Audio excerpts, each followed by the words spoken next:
Welcome to the QCX Podcast. I'm Jonathan. This is Lester. QCX is an organization here in Queens, New York that takes ministry leaders collaborating, partnering together, bringing resources together, bringing relationships together, just coming together for the sake of seeing the gospel advanced here in Queens.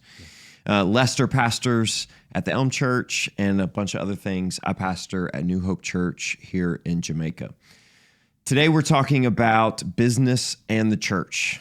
What does that mean? What are we talking about, Lester? You know, I have a passion for this, and I gotta tell you why. You say that about everything. Yes, okay, that's true, but hold on. I have a real passion about this. Okay, good. Business and the church. What I mean by that is one, the word business has such a negative feeling. Why? You know, it's like money. Transaction, not I like money. real. Yeah, I know. Money's not bad. Why is it bad? Why is business bad? Right, because especially you have a good question, right? Because in Queens, when you think about all the churches here, a lot of it is like immigrant churches, minorities, whatever. So when we think about money and business, always a bad thing. Okay. It's never like it's not like pastors should just walk in and make hundreds of thousands of dollars. Like it's almost some culture, But some is like, well, you shouldn't be paid because money is going to ruin you. It's going to make you sinful. It's the root of all evil, So when you're talking about business in the church, you're not just talking about church members who have businesses. You're talking about the operations, administration, business aspects that come within the church. I would say it's organization. Both. Yeah, so it's two things where I'm like, I have companies. And I love how they're ran, one, because I see businesses as ministries for me. So when I look at how things are ran, I'm like, yeah, I would like a certain, executives to be Christians. I would like these, the pillars to me in my mind is like Christians because they have hopefully the caring, the love, the hospitality, I'm thinking within the business itself. Right. Yeah. So I'm going, man, like one, the churches are so behind, meaning it's almost like they have, you're thinking one pastor for like 100 people. And I'm going, in any company, you would not have one manager to 100 people. Right. That would be a failed operation. You would have one manager to maybe like 10 people, that'll be, even that is like hard because you can't have touch points with everybody throughout your week in the midst of doing your own work as a manager. But somehow we don't operate that way. Or even thinking about finances. Like I don't think churches should always be like stressed about tithing, but I do think you should be strategic and go, well, God's given me this much. Let me think about this. Let me talk about this. Let me plan this. Nor do I think people should hoard it and be like, oh, let me just put it in the bank, right? But you should do something with that money. You should do something with that money strategically for your neighborhood, for your church. Like there should be things like that happens that I feel like companies do. HR, for instance, and like how come there's nothing like that in churches? You're not hiring like an HR department, but there should be like a diaconate board that does something like that, right? Helping the pastors fight for certain things, or being the liaison between maybe like harassment cases, which happens in churches now. It's always been happening. It's just it's never been another entity that does that. It just goes right to the pastor, which sometimes could be dangerous. You need a separate group that handles that, or just having Christians start businesses in general. Okay. Right. So aside from the church, it could be how come we don't encourage Christians to start companies? And I'm going, I would love that because if you're a Christian that doesn't idolize money, that means the money that God is going to give you, you're going to use it for the growth of the church, for the growth of your neighborhood. That you understand that you're living on borrowed capital. You came here with nothing, you will go with nothing. So I think like those are two things that I just really want to like talk about. So there's a lot there. So to unpack, not only from, businesses outside of the church and that kind of thing, but business inside the church and how business operates from HR, finances, those kind of things. A lot going on there. So let's try to unpack a little bit. If you could, pause, another thing before I ask that question is recognizing that different churches have different things. So even as you're mentioning, we have counsel within our church polity and I have an HR member there. I have an accountant there. Yeah. We have people within those roles. Right. And so some different denominations and different church polities are going to have some of those roles that help out. But you're right. In my experience, most of the churches, the pastor's having to wear a lot of hats, which is normal. Yeah. But sometimes it can be too many hats. Right. And so if you're giving some advice to a church planter, a new church, on how to think through how to set up the business structure of the church, what are some principles or advice you're giving just from the get-go? Do not do it on your own. Okay, don't do it on your own. Yeah, I'm just going. Again, if I'm looking at my managers, they're wearing, well, they hopefully should be wearing one hat. Okay. Because the more hats you wear, the more messy things can be. And I get it. There's also churches that can afford those things, right? But also just creating a team that is it is a lot of. When we started the Elm Church, it was all volunteers. So like, and a lot of our churches run off of volunteers. So think about like how you can get people that will carry this with you. People that are relational, people that are strategic, people are just different from you. Yeah. That's, I feel like going into church planting, it's always like, I got to do and figure this out.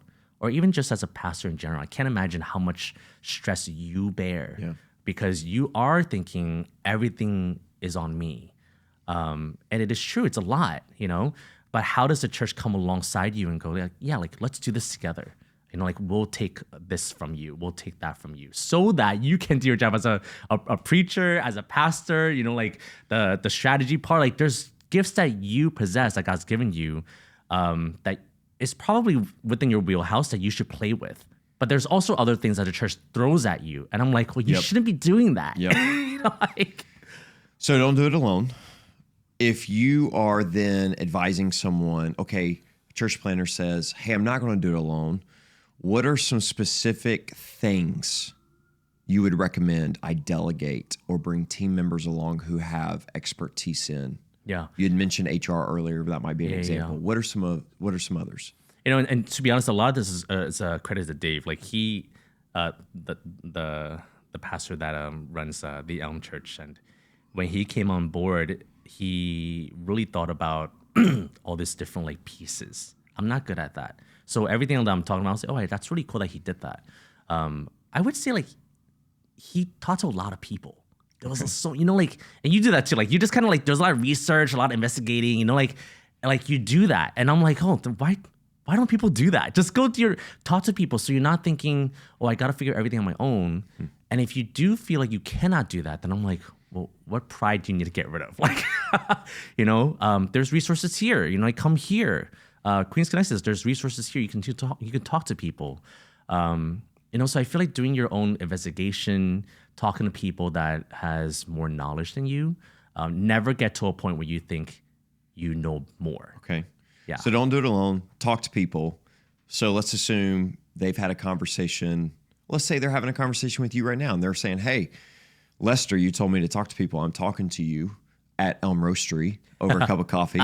What advice are you giving them about how to, or at least what are some principles and things they should think about as they're setting up the business aspect of their church? Yeah. What leaders and what gifting should they put around them? Yeah. I really do feel like right now it's a lot of like strategic mind. There should be people who are relational, people who go with hospitality. And people who really just don't want to be in the spotlight and just do background work. Like, I think all three of that has been for me personally, very, very helpful. So in addition to that, there's a bunch of things I'm thinking like counseling. You got to go to counseling, undo anything that you think you might not know about and just protect yourself as a leader. But I really do feel if they came to me, first of all, I would just send them elsewhere. Meaning, I'm not good with. So you basically just told them they should stop listening to this podcast. What I would do is I would. I send disagree them with to you. him. You should keep listening to this podcast. Yeah, I would because he's going to say some. I would send them to people like Jonathan, David, because again, that's not my gifting, right? Like, but I do know that there's value there that I don't have. So I want to admit that I don't have all these gifts, but I recognize that it's needed. Right. Yeah. And I will affirm your statement in the sense of that you may not have the gifting of the best way to build a team, but specifically as it relates to business, that definitely is one of your giftings. And so I'm going to push the question back at you. I'm not going to allow you to dodge it. And I'm going to say, as it relates to business, Yeah. as it relates to how do I set up 501c3 or well, that you can Google to some degree, and that's probably not a podcast conversation. That will bore them to death if we tell someone how to set up I still a think you should 501c3. do it, by the way. Yeah, Yes. you definitely should do it. But as it relates to, okay, should I have someone on my team that does accounting? Should I have someone on my team that does HR? What are some things that I should or shouldn't do? And let me, before you answer the question, just say, typically, yeah. church planters are, or pastors tend to have a reputation for not being great at administration. And seminary doesn't teach us a lot of the business side of things. Yeah. And we want to say that's okay, but it's not okay to just lean on that weakness as a crutch to say, I'm not good at it. Oh, well, my church won't be good at it. No. You got to learn it. Yeah, you got to learn it, or you've got to find the right people around you and put, and put around you, which is what we're trying to encourage. Yeah. Don't do it alone. Go and ask people for advice on areas you don't have expertise. Yeah. And so if they're coming to you, back to the original question, as it relates to business, what are some things they need to be conscious of and thinking about from your experience in business as well as in church planning, helping church planners? I mean, if I think about even just how we started a lot of our companies, one is to understand. Okay, for me, it'll be understanding my competition, right? Okay. When I'm thinking about the church world, I'm going like, well, one, I got to look at like what Satan's doing. Are there enough churches in my neighborhood? Like, what is happening there? Okay. And then what are other churches doing? Not that I'm their competitor, right? But what are they doing that I don't need to replicate now? You know, so if there is a church that's doing, you know, like great food pantry, do not do another one. Just partner with them, send people there, you know, or even to find out like, one, what are your gifts, right? So if my gifting is gathering relationships, I don't have good strategic skills. I don't have good accounting skills. I'm not good with those things. So I know I need that around me. So to always find out like, you know, who around me has those gifts and would love to do this with me as a church planter. I think that's really important to find out where you're being placed by God, and also to what gives you lack and what gives you have. And just be okay with that. Yeah. You know, and then humble yourself and just be like, I don't have these gifts. Now I have to go find them. Yeah. Yeah. And if you don't know, if you don't have those gifts, and sometimes you don't have those gifts to identify, I think it's important to then talk to people, you know, like ask people who know you and be like, you know, like, what do you think I need and who do you think would be best here? I've done plenty of that. Yeah. And I think that's really helpful too, because they could catch things that you don't catch. Yeah, and quickly, just some resources that come to my mind for the listener as it relates to coming into a community, identifying the needs of the community, identifying how those needs can be met by maybe giftings that you have. Three resources quickly that come to my mind. Of course, Keller has a great stuff on contextualization in Center Church, but more specifically in that, one, a Christian ministry book, and one, a business book. Will Mancini's Church Unique is revolved around the idea of what is the thing that your church can do uniquely to serve your ministry, or serve your community. What mission, what ministry, hence the name Church Unique. And then Patrick Lencioni's The Advantage, his whole idea of mission and vision. What gives your business the advantage over all others? What do you do uniquely? Well, you adopt that into the church world. That's exactly what you're saying. Yeah. And so when you're from a business standpoint, a lot of business is, yes, finances, but some of it's just how are you setting up the organization? What's the DNA of the organization? What is the culture? What is mission, vision, and values? And those last two resources specifically will answer that, help you answer that question. Of course, there's others, but there's some resources to listeners that maybe come to mind. See, even that was like amazing. Like, I can't say stuff like that. You know, like I'm still thinking in Chinese, and then I'm like speaking to you in English. So I'm like, this is so crazy. Like, that's really cool that you could do that. That's not my gifting, and that's why I really love working with you. But you know, just thinking about like I feel like there's the business world has been so advanced that the churches can really learn from it. But by the time we learn it, it's like we're like 10 years behind. Yeah. You know, like I'm like, what's going on? It's like it's almost like Christians go to a business school and then they're like, how come they're not teaching? So then they learn it, whatever, and then they start, teaching it. By then it travels to me in Queens, and it's like 5 to 10 years later. Yeah. And I'm still behind. Yeah. Which, I mean, as I'm processing that, I'm even thinking, I agree with you, but my mind's also going as a pastor and go, but we're not a business. We're not, yeah. And so some of the fact that we don't look like a business is obviously good. Mm-hmm.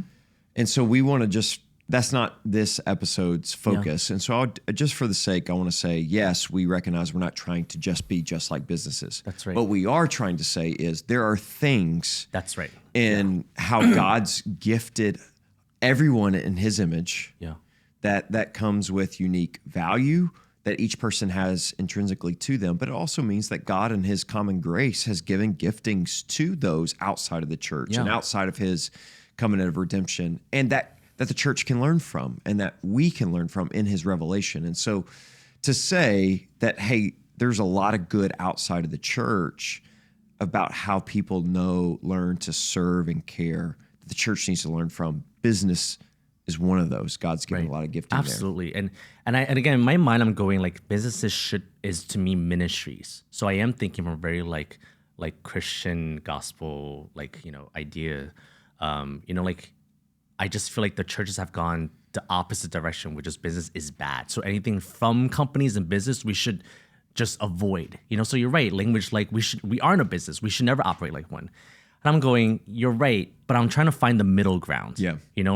We should still be gentle as doves, but wise as serpents. Yeah. It's almost like we lost the wiseness of this, But the companies do that really well. Businesses do that really well. So why not learn from that, take it and implement it into the churches, but keep your Christian values, keep the gospel in there, don't lose that. Yeah.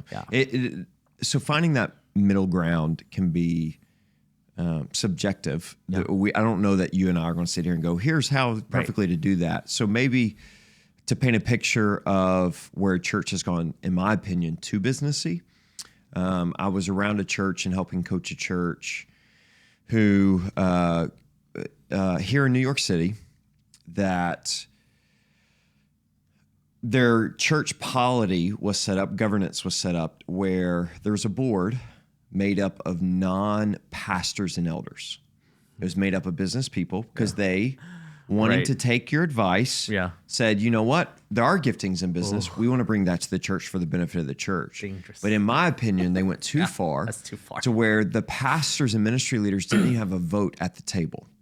Yeah. And kind of as an idea, they went too far. And I remember working with this church, and there was an opportunity to plant a church. That was a great opportunity. And one of the reasons it got shot down was they didn't like part of the business plan, or they didn't like this and the resources.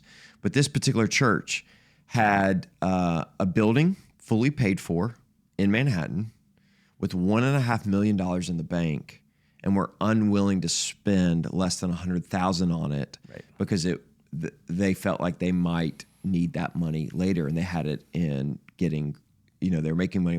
So where they had turned it so much into the money, dollar signs, profits, that they wouldn't support a church plant. And so I'm just giving that as a warning to say, that's great. Yeah. We can't go too far the other direction. Exactly. Of it being it is a business and it's no longer a church. Absolutely. But we don't want to be on the other end and say, because we're not a business, we're a church, we have nothing to learn from those in business. Absolutely. And if I were to take that example, I'm like, that's right. That's too far, But if I were to find the middle ground, for me, it'll be, I would love Christians to learn how to own property.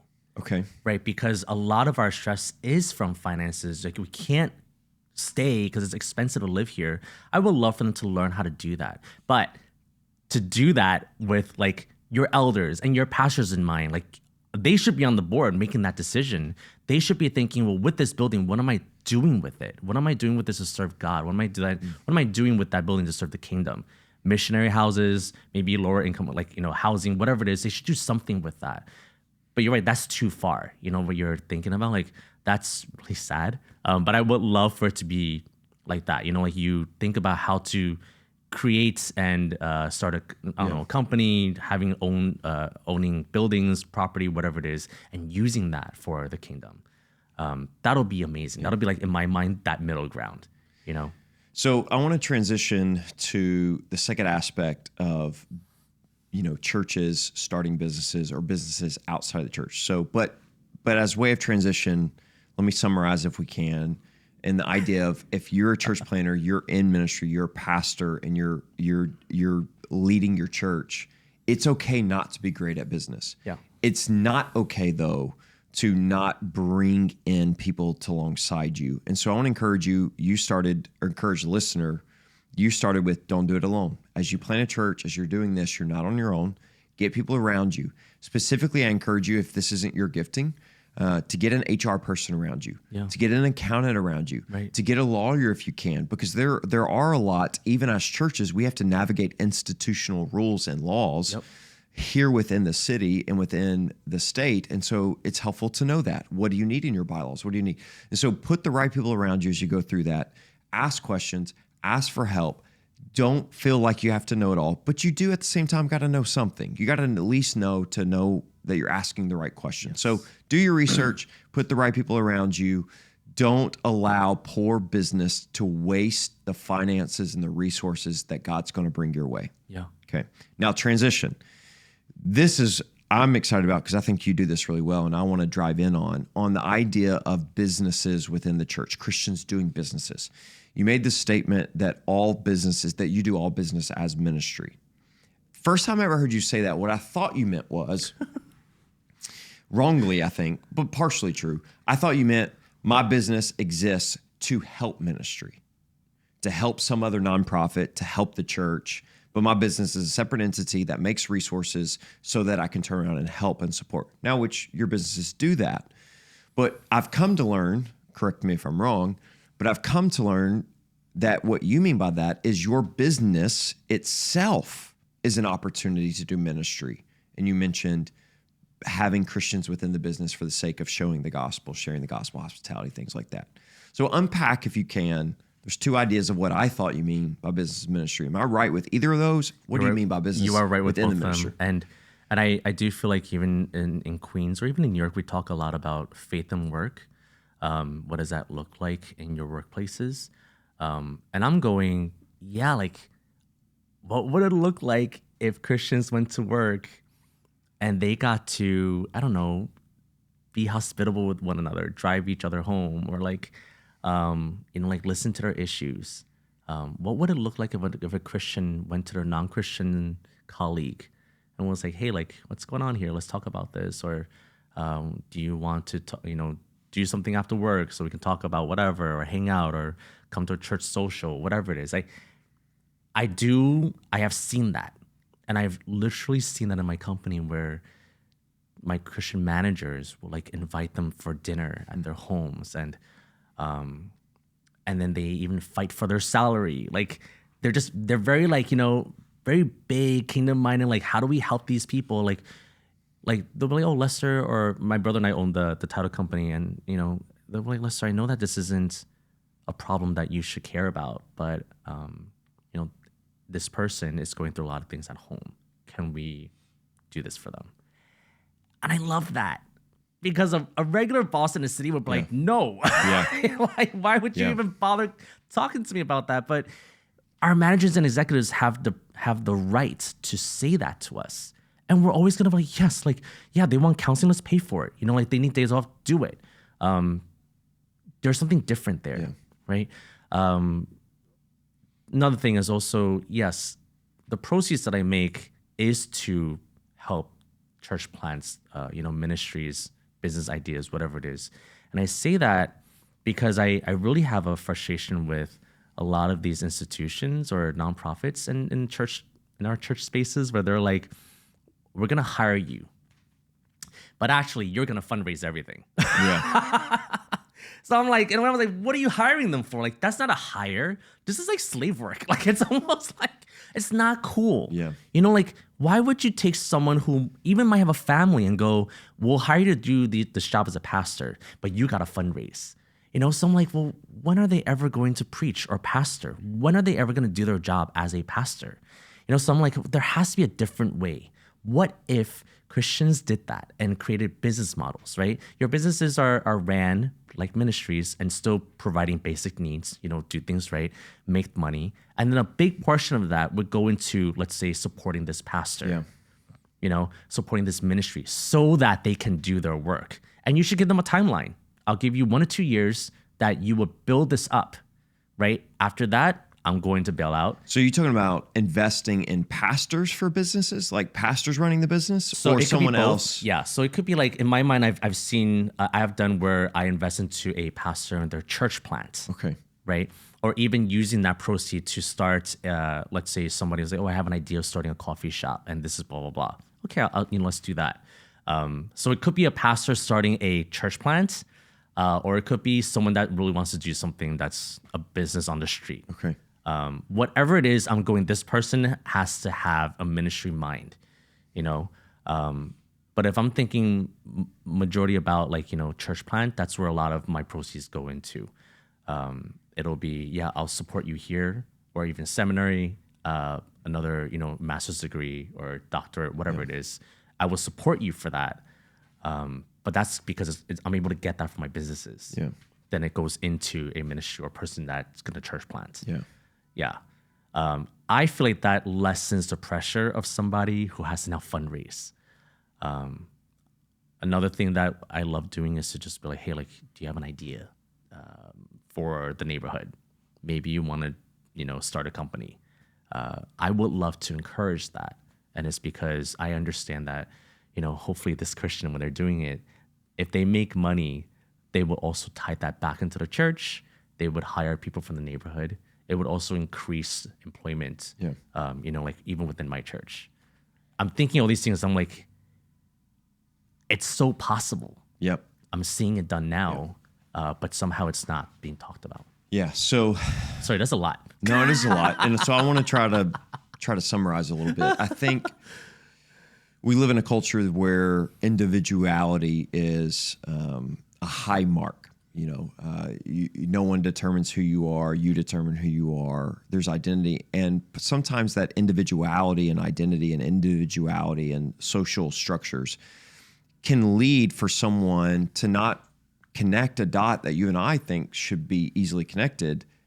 The fact that a Christian in business, the fact that they're a Christian, the gospel should affect how they do their business and how they then use the resources created by the blessing of success within that business. Yeah. And so everything you just said is really just simply drawn down to Christian. Christ has radically saved you, transformed your life. The gospel affects everything in your life. What does that mean for your business? What does that mean for how you treat, even if you don't own the business, but you're a manager, how you treat your employees and those you manage and those you lead and those, how do you advocate for them? And then what does it look like to say, hey, my motivation for business is not, my 401k retirement, this or this possession in the world, but actually my motivation for this business is to serve the community and the welfare of the community, and to then serve the church, and then to serve the pastor, and then this, and this. And what if the motivation is not for your individual or some other individual non-kingdom minded, perspective, but what if it is for the kingdom? And I think that's what I'm hearing you say, and I appreciate you and I appreciate your voice, and I want to amplify that message as much as possible to say hey, there's not a separation in the sense between it is actually theologically impossible to say I'm a Christian in this sphere, but not a Christian in this sphere. Yeah. That Christ radically transforms every part of your life. He is Lord over every part of your life. Yeah. What does that then mean for your business? And if you are a Christian who is serving in a non-church, non-ministry type space or job, ask yourself that question. What does it then mean? How does this affect how I treat others, lead others, use my profits, use these things? And that's the message that we need to say. But it's hard to say sometimes from the pulpit. Yeah. I still say it. But it's hard to say sometimes from the pulpit because people immediately go, you just want my money. Right. And yes, the church could could do more ministry with more funds. We are finance strapped a lot of times. That's true, period. But more than the church benefit in particular, I want to communicate this message for the sake of the kingdom and recognizing this city needs the church, not only the message of Christ's redemption, but then what are the results of Christ's redemption and how that plays out in every aspect and every avenue of people's lives. And so, sermon over, but I just want people, as I'm hearing you, I said I was going to summarize. I didn't summarize. No, I just preached sermon number 2. Better, man. Come on. Which is, hey, the gospel has transformed every part of your life. Yeah. How can you now do business different to benefit the kingdom and God's glory? Yeah. And as you're speaking, man, I was like, Christians used to be the ones who created, we created the schools, like all of your like hospitals, Ivy League schools are everything. Christians, Yep. Like hospitals, like it's just, what happened? I don't know what happened. I mean, I know what happened, but it's almost like money got in the way and everyone's like, that's why I never want to do business again. This is why I never want to be rich again. And I'm like, no, like I believe it could be done again. Money is the root of all evil, but that's when you idolize it. That's when money can really become like the main thing. Yeah. But there are Christians who doesn't love money but love ministry loves ministry more than money. And I think if you have that mentality, you can really create a lot of things. You won't be afraid of failure because you're thinking not about the money. You're thinking about the dreams, like what you can do. What if we reclaimed that word as business, and made it really like it's a Christian thing. Like you can have good workers, good managers. You can have good bosses. I wish we can do that again. Yeah.